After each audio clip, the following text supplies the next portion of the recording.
Hiya, welcome back to my channel. If you don't know, my name's Kelly and I run Kelly's Creations, where we make chaotically cute stationery and create the world of Kevin. This is going to be a little bit of a different video. So during the month of December, instead of having my usual studio vlogs, we're going to have a tutorial based video.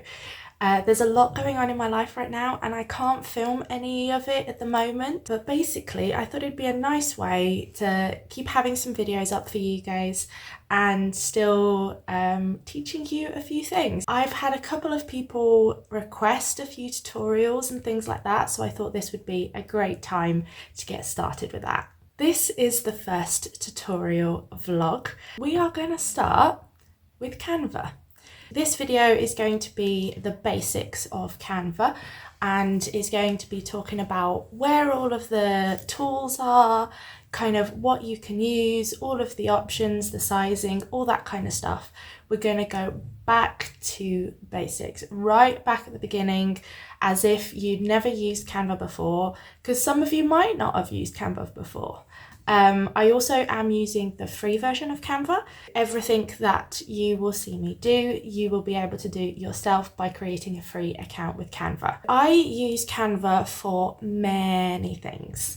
I use it for majority of my posts on Instagram other than Reels, so any kind of static posts. Sometimes I use it for stories if I need to, be pre-planned in advance for things like crowdfunded projects and bingos and things like that. I create all of those in Canva, so it's a lot easier to put them back up again and things like that, and it's a lot easier to edit. As well as that, I make all of the banners for my website through Canva. I use Canva to do the presentations during Chaos Games, which is where most of the games are played, is in kind of like a PowerPoint, but it's a bit more fun than just a PowerPoint, okay? As well as like all of this, I have also used Canva to make the menus for the restaurant. So it is a very, very varied design tool that is accessible on mobile and desktop. Use majority of the times desktop version, but then I normally use the mobile app to open it up and download straight to my phone. So I'm not having to like transfer from phone to computer the files. It's a lot easier. I can literally be having the design on my laptop, open up my Canva app, download it, post it. It's very easy. So I'm going to move you over this way. We're going to open up Canva and I'm going to show you a bit about the basics. Okay, so we've got Canva open and I've got 8 chapters to share with you, basically. So we're going to start with chapter 1, which is the home of Canva. We have here the home of Canva, which as you can see up here, does say home. So we've got your main menu here on the left, your recent designs and your projects are down here. You have a banner that normally gives you some information of what Canva's doing, if they're doing any webinars and things like that. You've got your account up here, settings and notifications. So this bar here will show you a couple of more recently used template sizes, as well as a couple of others that might be handy, and custom size and upload. Custom size is nice if you've got a specific size for a banner, or for example, Etsy photos have a specific size. You can just plop in here the sizes. Or if you're doing something that's measured 10 by 12, you can custom create size. You can choose the unit here from pixels to inches to millimeters to centimeters, as well as it has the similar items here. For you, these are the ones that are suggested currently because of what I use Canva for. As well as you can see, we'll pop up some templates if you fancy to have a nosy. If you want to look more at Canva's templates, you have here on your left bar a templates button, which gives you all of the templates Canva has. Majority of them are either pro or free or have some paid elements in them, but it is good to get some inspiration sometimes about some colors together, color palettes, or how people are creating things for their businesses. Other things that they're doing sometimes can inspire you to create things in a different way. You can also search up here at the top different Canva templates, as I, for example, searched game show to get some inspiration, see what is already out there in terms of designs for things like game shows, which was very interesting to look at. As well as you can see, you've got loads of categories here that can help you find templates that work for you. As well as in your home, things you can do is you can select multiple designs together. You can either group them into a folder to put them into the trash. You can also star and it will go to your favorites. So it will go up here, what things that you have starred. As well as on the three dots in Canva usually means it has a drop down menu with more information. So you can see here the title of the document, which you can edit. Anything that's got this little pencil means you can edit it. You can open it in a new tab, make a copy, move to a different folder, download it straight from here if you know the project is ready. You can share it, copy the links. With Pro, you can add tags to make it easier for you to search for items, or you can move to trash. So that's your basics here on the menu, on your home menu. If you hover over the items and there is multiple pages in the document, it will slide over so you can kind of see exactly what is in that, as well as it will tell you either the original template used, like it says here, Instagram post, presentation, YouTube thumbnail, stories, or it will say the dimensions that you use if you created a custom dimension document. Okay, let's go on to chapter 2, which is the menu sidebar in a project. So I'm going to open up a plain Instagram post square, which is 1080 by 1080 pixels. Okay, so we are in the Canva editing space. Let's go over first for the main sidebar here on the left. This is where you're going to get everything that you need to create your image, design, whatever you fancy. So if we go up here to the top to design, is where it has loads of templates by Canva and other creators that you can use and adapt for your own brand. I would recommend using these as inspiration, or if there's a font to see which font they use, you can click it and see which one, and you can have a look that's Helsa display, for example. So as well as in the design section, you've got styles and you have color palettes, also different font sets and different combinations, as well as this is where your brand kit would be. Now let's go on to elements. So elements here, you have loads of different things that can help you create different shapes and different animations, all sorts of things to help you create your designs.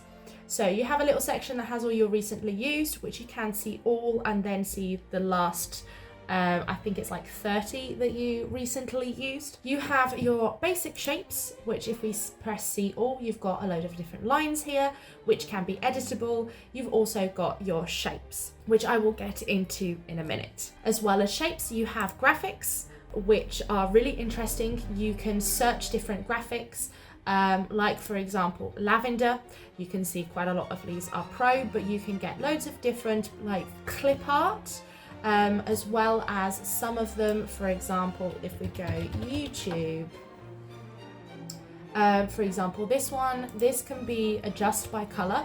If when you place it in, up at the top appears some circles to change color, it means you can edit the colors of that graphic. It means that it is an SVG, which means it's editable to a point. As well as graphics, you've got stickers, stock photos, stock videos, copyright-free audio, which you can use as pro. You've got automatic charts, which are really fun.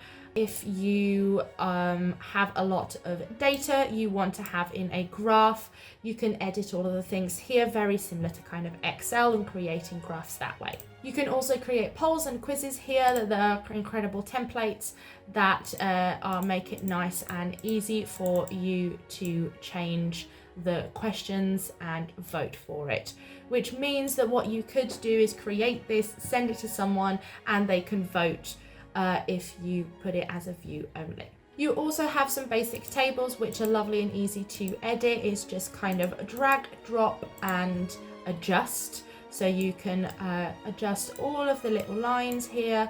You can add rows, very similar to other template making apps. Then we've got frames. So frames are really, really fun to use. So if you have an image that you want to look like a Polaroid, you've got some fun little templates here. If you want it to look like a film strip, you can use that here.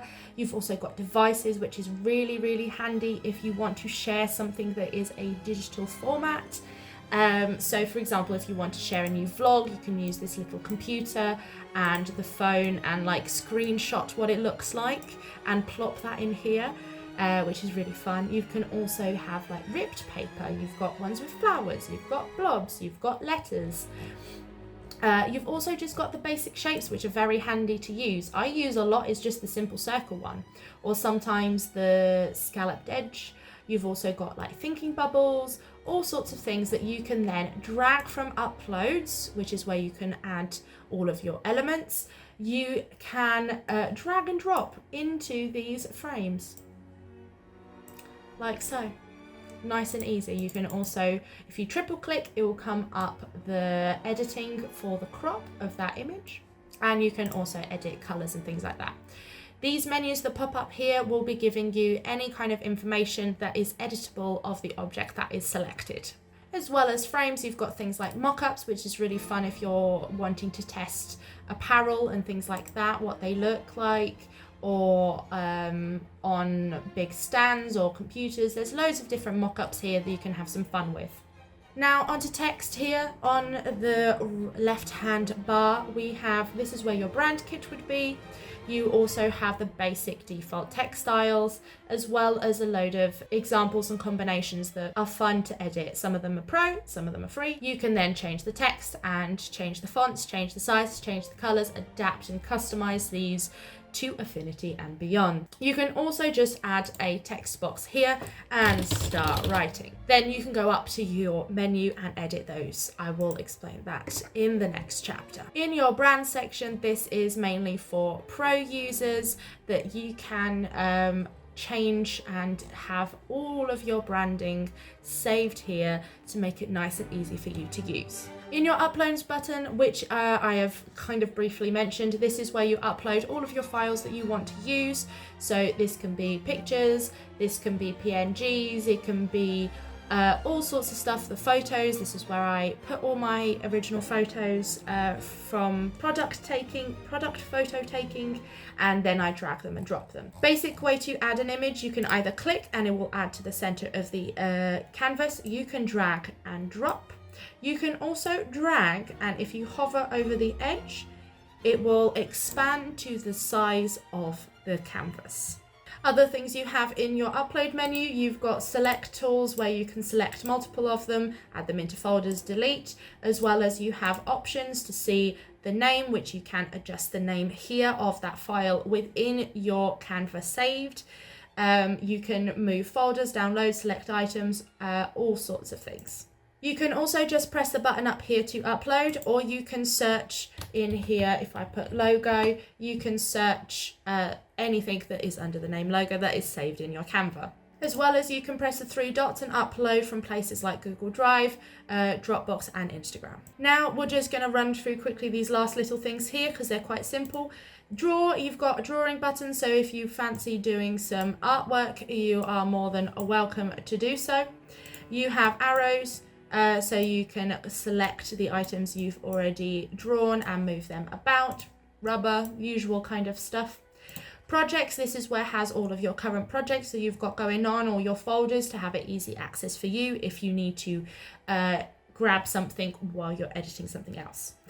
In the apps, this is where you can find thousands of apps created by Canva and other creators that could help you do things for your designs. For example, you can create QR codes, which is very handy for business cards or signage. You can also bulk edit, add videos, captions. There are loads of apps that you can use within Canva that can help create things in extraordinary ways. Now we're going to go on to the next chapter, which is page edits. So your pages, which is this here in the middle, which we have chosen an Instagram post. This is your page. Got a couple of options here. All of these menus up here is going to show you what edits we can do currently in the state of the page. So we can adjust the position, which not necessarily you can't do much here because you've got nothing on it. This is timing if you wish to create this as an animation or a video. The color wheel, so this is the background color. So for example, I can use my brand color here, and this is to add comments if you are having a collaborator in this project with you, which if you want to add a collaborator, you just go up here to the top right and add either by sending them the link or inviting them via email. Let's have a look what we've got around here. So you've got a little slider down at the bottom here, which will give you zoom in and zoom out. I will explain some shortcuts later on in the video that might be handy for you to use as quick fire. We then have timeline button, which this is if you are doing edits, you can see animations, you can see all the pages here, makes it nice and handy. This gives you the gallery view. If you've got loads of projects or pages going at the same time, this gives you the gallery view, which is nice and easy to see where you're at. Okay, up here on the top right of the page, we've got a lock key, which will lock the page, which means you cannot edit anything that is on that page. This is handy if you want to make sure that you don't move anything by accident and it's perfect, you can lock it.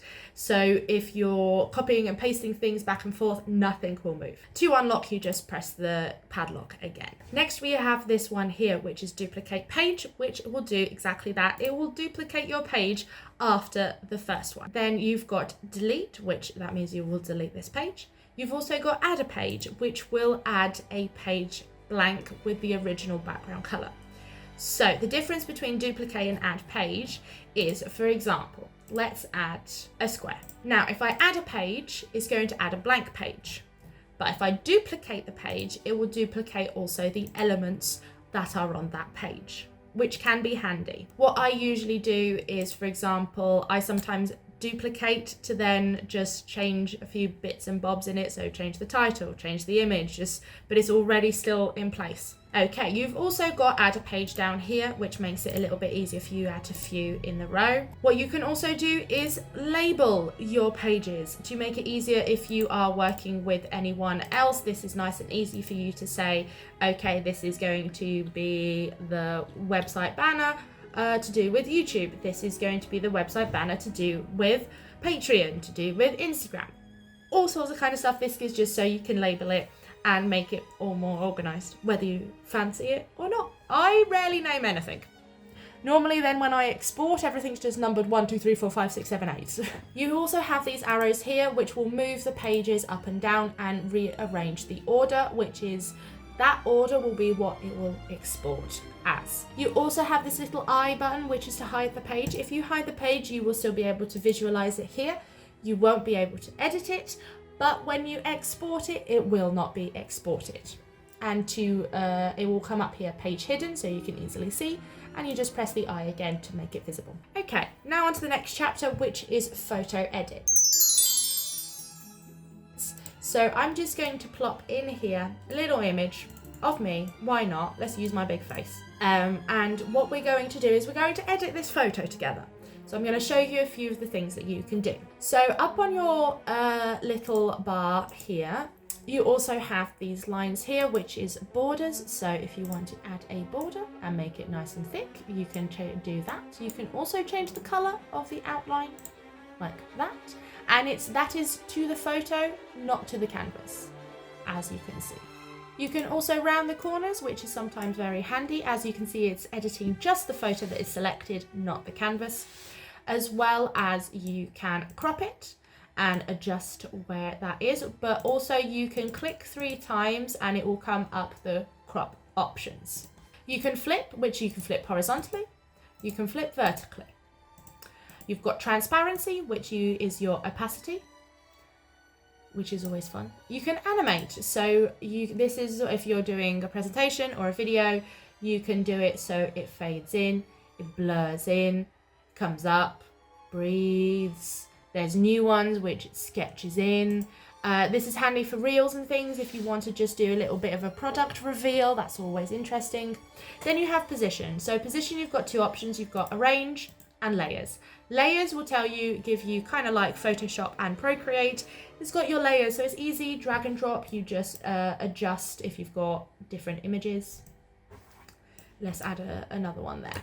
And we want it to be the other way around. I can just drag like there and it's pulled behind. Then on your arrange. So this is to help you arrange your items. You can also arrange here forward and back if you don't fancy to go into the layers. If you've got too many layers going on, you just want to straight bring to the front.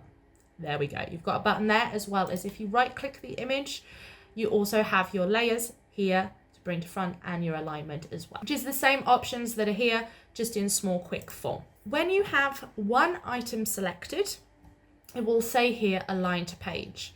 If you have 2 items selected, which to do so, you will just click and drag until both are highlighted. And as you can see, it's got both of them selected. But now over here, it's changed to align elements. So as you can see, if I deselect by clicking outside, I select this position, it's got align to page. If I select both, align elements. So imagine I want both of these to be in the middle of each other. So I would go center.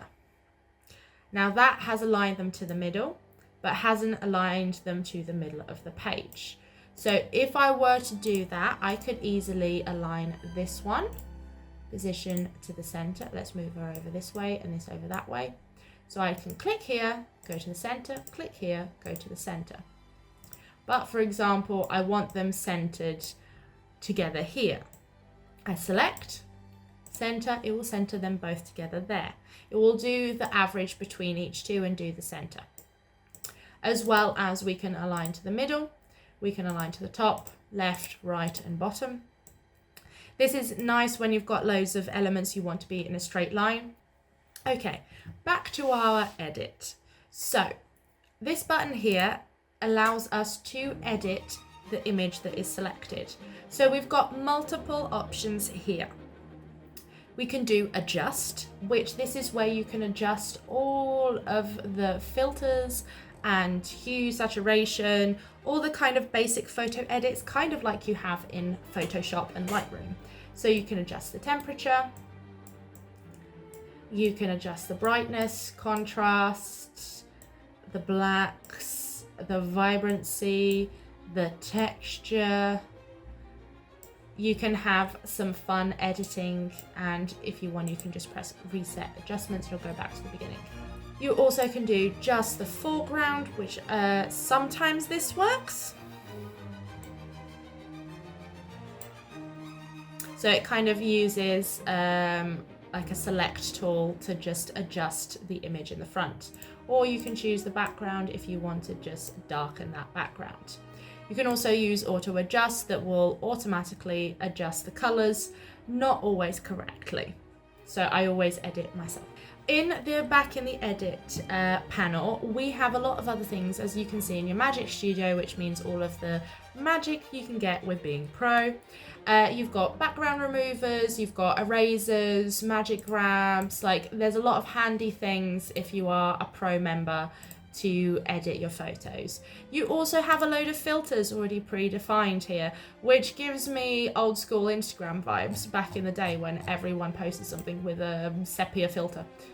You then have a load of effects which are handy. So a lot of the times I use quite a few of these shadows.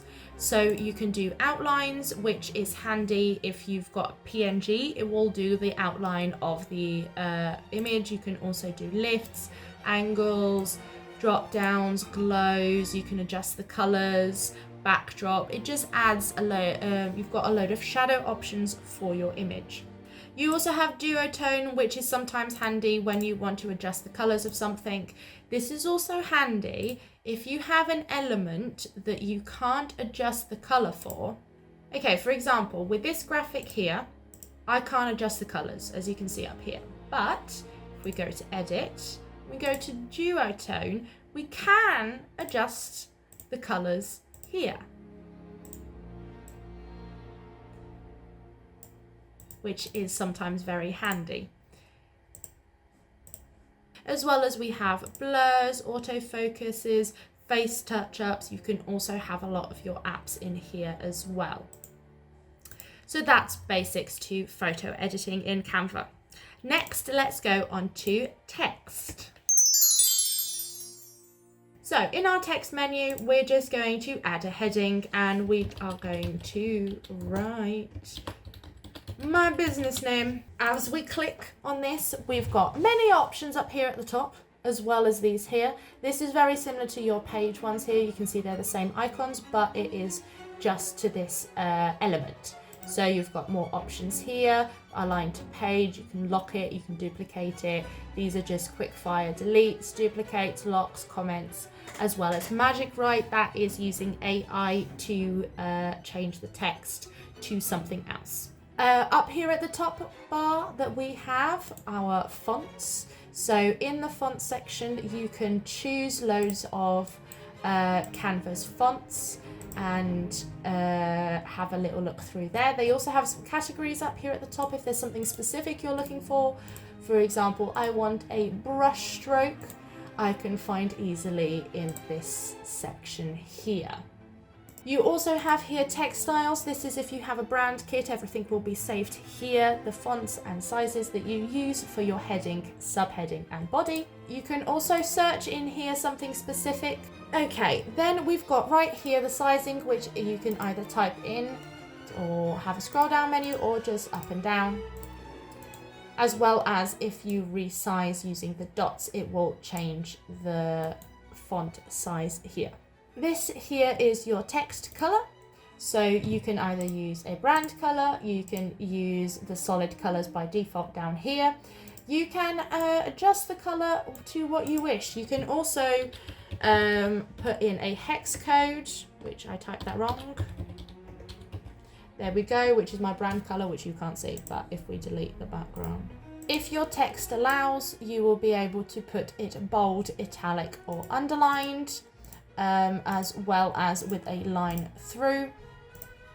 You also have, very similar to kind of Word documents, you have uppercase, which will turn everything to uppercase. If you press again, it will go back. You have your alignment to left to right, middle, and all that. You have your listings, so if you want to add dots, if you numbers or nothing. Spacing is handy if you want to adjust the spacing between the letters, as well as between the lines as well. On your transparency, this is where you can adjust the opacity. You can animate text, which is very handy for things like reels, or to add just a little bit of pop to a story, for example, or just to keep things going in a presentation. You always also have here your position, which we've talked about the position menu previously, which can also give you here your layers. Under effects, this is where you can get some interesting effects to work on your text. So you can add a shadow, you can adjust the transparency, the direction of the shadow. You can do lift, which does a little like darkish blur behind the text like that. So you can see it kind of lifts off the page slightly. You've got hollow, which does, it hollows out the interior, and you can do the thickness. You've also got splice, which takes the interior of your font and moves it to a different shade or a different color. You also have outline, which is on the exterior of the text. You also have echo, which copies different shades of your text behind each other. So you can change the direction, and you can also change the offset and the color. You also have glitch, which is very fun. It adds like a little glitchy kind of old school 3D style to your creation. You have neon. So neon is one of my favorite ones to use. This will do to the color you have selected. So if we go yellow, you've got orange, like that's how you adjust the color of the neon. So if we do this one here and we go back to effects, the more intense it is, the whiter the center will be. So as you can see, there's just a little like lift there behind it.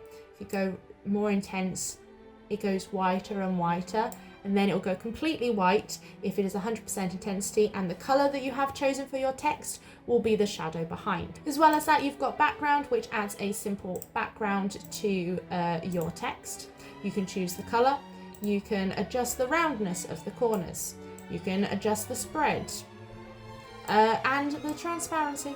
What you can also do is you can add a curve nice and easily. Compared to other platforms, this is really easy to create curvature on your text. You can do complete circles, you can just curve slightly, you can go opposite this way, which is really handy for a lot of things. Okay, so now we're going to go into shape edits. So here I'm just going to select in my shapes from my elements, which I go here to see all. I'm just going to select a square. You can also literally just in elements type square or rectangle and it will add that to your document. So if we click on this, we've got a lot of very similar options that we have seen before. We've got the edit option, which can change which shape it is. We can adjust that. Oh, we clicked the wrong one. We wanted with rounded corners. We wanted a circle instead. We wanted it this way. You can change the color, change the border, and it can be dotted as well. You can change the color of the border. You can also round the corners. Once you've selected your image, if you click again in the center, as you can see, it's come up as text. So you can add text into a shape and edit it that way as well, instead of having it on top. This will be a part of the shape and you can edit it like usual and it's a part of the shape then. As you can see, I'm moving the whole shape around and it's not non-detachable. So those are your basic shape edits. You can also use these little dots here to resize these. You can use these to crop and move these around, making different shapes and sizes.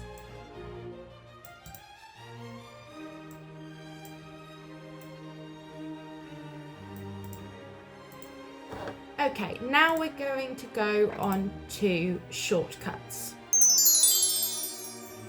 We're going to start with an easy one. So if I have this selected and I press the Alt key or Command on Mac and I click and drag, this will duplicate that item. I have to keep them selected. I've still got Alt clicked, and then I can drop and it is completely duplicated. Instead of having to go here, duplicate and move, I can just select Alt and drag. This works on quite a lot of editing software. The Alt click and drag usually duplicates. If you want to move something in the same direction on the same line, you can use Shift. So if I want to drag this, I can press Shift and it will drag in the same line. It won't be free moving. It will kind of snap to the lines that they are already on the document. So as you can see, it's kind of snapping, then free for all when I've got Shift clicked. If you want to copy and paste elsewhere, Control C and then Control V to paste as usual. If you want to go back, Control Z. If you want to resize but keep the ratio, you press Shift and it will keep it a square. If you don't have that clicked, it is a free-for-all. If you want to zoom in or out, you press Control and use the scroll on your mouse, or if you have a trackpad, use 2 fingers and scroll up and scroll down. Okay, so those are your basic shortcuts. Now we've sorted all of the shortcuts, I've given you all the basics on shapes, text and photo. We are going to go on to exporting, so I can show you how you can export your designs. So if we go up here to the top right, we've got share button. Now this is going to give you a load of options. So you can either share it to certain people by either adding people here with their email, copying the link, but what we're going to use is down here. There's a download button here. You can also present it, you can print with Canva, you can go straight to Instagram, there's all sorts of other things here. But what we're going to mainly do is click here to download. So this is our download menu. Now, there's a lot of options here that we cannot use, but I'm going to teach you a few things. So under file type, we've got quite a few options. If you are doing anything that is going to be digital, I would recommend a PNG. So if you are going to post to Instagram, you're going to use it as a story without any animation, or you're going to be using it to in something else in another project, I recommend PNG. If you are wishing to print, I would recommend PDF, is always the easiest, and always go for PDF print. That will give you the highest quality. This is also a way for you to open these files up in Photoshop or Illustrator, is if you export them as a PDF. So if you have Adobe Illustrator or Affinity Design, you can open PDFs and they will become slightly editable to a point. So if you really need something, that is a way you can kind of use that. If you're doing a document print, please use PDF. You also have here video. So if you're doing a reel or a story with animations, this is where you would export as a video. You can also do a short clip with no sound, which is GIF. And PowerPoints. So we're going to select PNG. We're going to export these 4 squares. This will all be set at its current state. We're going to go select pages. So we have multiple pages here. As you can see in my drop down menu, it's currently got all of the pages selected. But I just want this one. Easy way to do this is deselect them all and select the current page. Now, one thing that happens with Canva, if you export multiple images at the same time, it will download them into a zip file. Sometimes that can be slightly annoying. You just have 2 images and you really don't want to have to go and unzip a folder. I will just export one at a time. But it's easier if you deselect and select the one you currently are on and you press done. It will say here that it will export page 1 and you can press download. And as you can see down here, it is preparing the file for us, and then it will go into your downloads folder. Okay, so that is my full tutorial of Canva basics. So in this video, I have showed you where all of the basic elements are, all of the basic page edits, photo edits, text edits, shape edits, and how to export your projects. Thank you so much for watching. I hope you enjoyed this different style of video. Hope it was helpful. Hope you learned something, maybe even if it was just a little shortcut that you never knew, or where something was, to give you a little helping hand to start with using Canva. If you enjoy these kind of tutorials, let me know down below some other tutorials you'd like to see during the month of December. And thank you so much for watching. Don't forget to like and subscribe, and join us next week for another tutorial. Bye.